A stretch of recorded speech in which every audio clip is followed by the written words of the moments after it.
யோ உள்ள என்ன பண்ற வெளியா? அண்ணே எதுக்கு நீ இப்ப எல்லாத்தையும் எடுத்து வெளியே போட்டுக்கிட்டு இருக்கீங்க? ஏய் மேல இருந்து கையெடு. உன் தங்கச்சி அப்படியா? அண்ணே ஏதோ இருந்தாலும் என்கிட்டே சொல்லுங்கண்ணே, எதுக்கு நீ தங்கச்சிடலாம்? அண்ணா வாமா, வீடு குடி வரும்போது என்ன சொன்னேன்? 1 மாசம் கூட வாடகை மிஸ் ஆகாதுன்னு. வாடகை குத்து 2 மாசம் ஆகுது. அட்வான்ஸா பாதிதான் குத்த, முழுசாவ குத்த. அண்ணே அது வந்து அண்ணா நிறுத்து. எதுக்கு இப்ப இவர்கிட்ட கெஞ்சிட்டு இருக்க? அவன் வாடகை வீட்டையே சொந்தம் கொண்டாடிட்டு இருக்கான். நம்ம என்ன அப்படியே பண்ணோம்?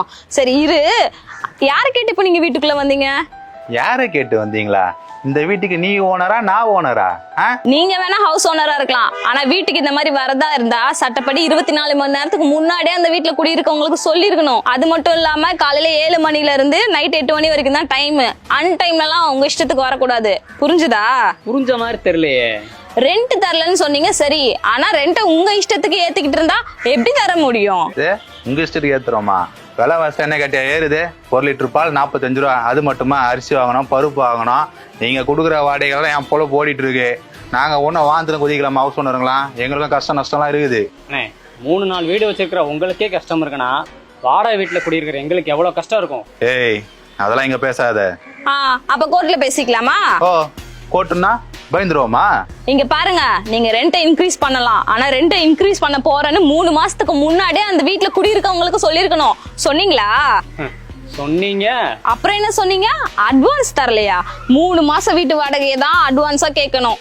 ஆனா நீங்க 10 மாசம் அட்வான்ஸ்ல கேட்டீங்க. ஓ சட்டம் பேசுறீங்களோ? போனா பொண்ணு வீட்டை வாடகை விட்டா லா பேசிட்டு இருக்கீங்க. காலையில வருவேன், வீட்டை காலி பண்ணிட்டு சாவியை கையில கொடுத்து 2 பேரும் திரும்பி பக்கம் போயிட்டே இருக்கணும். புரியுதா? அப்படிலாம் காலி பண்ண முடியாதுண்ணே. ஆமா, ஏன்னா நாங்க சட்டவிரோதமா இந்த வீட்டுல எந்த இல்லீகல் ஆக்டிவிட்டிஸும் பண்ண கிடையாது. அது மட்டும் இல்லாம இதை நாங்க வேற யாருக்கும் வாடகைக்கும் கொடுக்கல. நாங்க வாடகை தரலன்னா 1 மாசத்துக்கு முன்னாடியே நீங்க நோட்டீஸ் தந்திருக்கணும். நீங்க நோட்டீஸும் தர கிடையாது. இந்த மாதிரி ஏதாவது பண்ணாதான் எங்களை வீட்டை விட்டு உடனே காலி பண்ண முடியும். ஓ எல்லாம் சட்டப்படிதான் செய்வீங்க. டெஃபினெட்லி. கதை அப்படி போதா? ஆமா, நாங்க வீட்டை காலி பண்றதுக்கு குறைஞ்சபட்சம் 1 மாசத்துல இருந்து 3 மாசம் வரைக்கும் நீங்க எங்களுக்கு டைம் கொடுக்கணும். நாங்க வீட்டை காலி பண்றதுக்கு 1 மாசத்துக்கு முன்னாடியே நாங்க கொடுத்த அட்வான்ஸை நீங்க திருப்பி தரணும். அப்படி நீங்க சொன்ன டைம்ல தரல அப்படின்னா குறைஞ்சபட்ச வட்டி என்னவோ அதை போட்டுதான் நீங்க எங்களுக்கு திரும்ப தரணும். ஓ வட்டி போட்டு தருவாங்க. பாருங்க அப்ப நீங்க வச்ச அந்த வாஷிங் மிஷினு, அந்த கதவு கைப்பிடி, இதெல்லாம் காசு உங்க அப்பா நான் கொடுப்பான். அது மட்டுமா வீட்டை பலன்னு கொடுத்தேன். பூத்து பங்களா மாதிரி ஆக்கி வச்சிருக்கீங்க. இதுக்கெல்லாம் நான் பேசி காசு வாங்க வச்சுக்கேன். எக்ஸ்ட்ரா நீங்க தான் வெஸ்ட் போகணும். என்னது? இருமா நான் பேசிக்கிறேன். நீ அண்ணே நீங்க சொன்ன மாதிரி இந்த வாஷ் பேசன் உடஞ்சது, டோர் கைப்பிடி உடஞ்சது, இந்த மாதிரி சின்ன விஷயத்தெல்லாம் வீட்டுல வாடகை குடியிருக்கிறவங்க நாங்க பண்ணிக்கலாம். ஆனா அந்த பெயிண்ட் அடிக்கிறது, வெள்ளை அடிக்கிறது, கேட்டையே மாத்துறது, இந்த மாதிரி பெரிய விஷயத்தெல்லாம் ஹவுஸ் ஓனர் நீங்க தான் பண்ணணும். அப்படி உங்களால பண்ண முடியலன்னா சொல்லுங்க, நாங்க அதை பண்ணிட்டு சட்டப்படி வாடகையில அதை கழிச்சுக்கிறோம். என்னது? கரெக்டா சொன்னேண்ணே. கிளம்புங்க டைம் ஆகுது. கிளம்பும்போது ஃபியூஸ் கேல புடின்னு போயிட்டு வச்சுக்கீங்க. கரண்ட் இல்லாம தண்ணி இல்லாம இருந்தீங்கன்னா தெரியும். நீங்க சட்டத்தோட ரொம்ப விளையாடுறீங்க. கண்டிப்பா சட்டம் உங்க மேல பாயும், பாத்துக்கோங்க. காலைல வருவேன், தெரியும் யார் மேல பாயிறாங்கன்னு. எத்து காலி பண்ணிட்டு போறீங்க. அவரை விடுமா. ஆமா நீ சொன்ன இந்த சட்டம் ரூல்ஸ் எல்லாம் உண்மையா? உண்மைதான், வா சொல்றேன். அண்ணா அதெல்லாம் ரெண்டல் அக்ரிமெண்ட்னு ஒன்று போட்டாதான் அதெல்லாம் செல்லுபடி ஆகும். அந்த ரெண்டல் அக்ரிமெண்ட்லேயே எப்போ ரெண்ட் தரணும், எவ்வளோ ரெண்ட் தரணும், அட்வான்ஸ் எவ்வளோ, எத்தனை மாசத்துக்கு ஒரு வாட்டி ரெண்ட்டை ஏற்றுவாங்க, அப்புறம் இந்த மெயின்டெனன்ஸ் சார்ஜ்லாம் யார் பார்த்துப்பாங்க, எப்போ வந்துட்டு இந்த ரெண்டல் அக்ரிமெண்ட்டை ரினியூவல் பண்ணணும், இப்படி எல்லாமே இந்த ரெண்டல் அக்ரிமெண்ட்ல இருக்கணும். அதை நம்ம படிச்சு பார்த்து நம்மளும் சைன் பண்ணணும், அப்புறம் இந்த ஹவுஸ் ஓனரும் சைன் பண்ணணும். அப்பதான் இதெல்லாம் ஒத்துப்பாங்க. ஏமா அப்படி பார்த்தா நம்ம அந்த மாதிரி ரெண்டல் அக்ரிமெண்ட் போட்டிருக்கோமா என்ன? போடலையே. ஐயோ அப்ப ரெண்டல் அக்ரிமெண்ட் போட்டிருந்தா தான் அதெல்லாம் செல்லும் அப்படின்னா ஹவுஸ் ஓனர் பண்ணதெல்லாம் நம்ம சகிச்சுட்டு தான் போகணுமா? ரெண்டல் அக்ரிமெண்ட்னு ஒன்று போட்டு நம்மளோ இல்லை இந்த ஹவுஸ் ஓனரும் வந்து கவர்மெண்ட்ல வந்து ரெஜிஸ்டர் பண்ணி வச்சிருக்கணும். அப்படி பண்ணி வச்சிருந்தா மட்டும்தான் நம்ம ரெண்டல் கோர்ட்ல போயிட்டு கேஸ் ஃபைல் பண்ண முடியும். அப்படி நம்ம கேஸ் ஃபைல் பண்ணோம் அப்படின்னா 90 டேஸ்க்குள்ள விசாரிச்சு அதுக்கு தீர்ப்பு சொல்லிடுவாங்க. இல்லைன்னா கொஞ்சம் சந்தேகம் தான். ஏமா ரெண்டல் அக்ரிமெண்ட் ஒன்று போட்டிருந்தாலுமே நமக்கும் ஹவுஸ் ஓனருக்கும் இந்த பிரச்சனைலாம் வந்துச்சுன்னா அதை சரி பண்றதுக்கு 3 மாசம் வரைக்கும் வெயிட் பண்ணணுமா?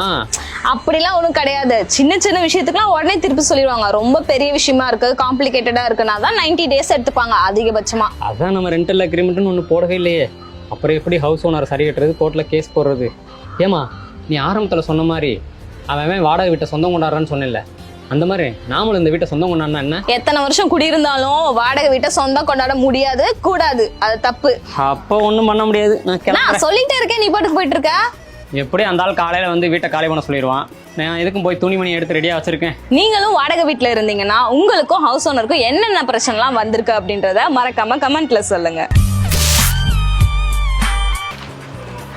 அண்ணா நாளைக்கு வாங்கண்ணா. அங்க வச்சுட்டு. அப்படியே சமாளிச்சா டேலாக. அது மட்டும் இல்லாம டோரு கதவு பிடி கைப்பிடி சூப்பர். அவ்வளோதான் வளரி தள்ளுருவேன். வளர்னா நல்லா பேசுறேன்ட்டு வளர்றாங்க. இந்த மாதிரி சின்ன சின்ன விஷயத்துக்கெல்லாம் ஹவுஸ் ஓனர் நாங்க. ஐயோ நம்ம வீட்டு வாடகை ஹவுஸ் ஓனர் ஆயிட்டோம். Okay sorry. காலைல வருவேன், தெரியும் யார் யார் மேல பாயிறாங்கன்னு. எத்து காலி பண்ண போறீங்க அண்ணா. அண்ணே ஓகே. ஏமா ரெண்டல் அக்ரிமெண்ட்னு ஒன்று போட்டிருந்தாலுமே நமக்கும் ஹவுஸ் ஓனருக்கும் மேலே சொன்ன மாதிரி பிரச்சனைகள்லாம் வந்துச்சுன்னா எத்தனை வருஷம் குடியிருந்தாலும் பெர்ஃபார்மன்ஸ் பண்ண வர்றா. மாசம் முடிஞ்ச 5ஆம் தேதி ஆனா ஒவ்வொரு வீட்டுக்காரனும் சந்தோஷப்படுவான், கை நிறைய வாடகை வருதுன்னு. இங்க அப்படியா இருக்கு? எவன் குடி இருந்தாலும் வாடகையை தரமாட்டேங்கிறானுங்களே. அவளே படாதீங்க.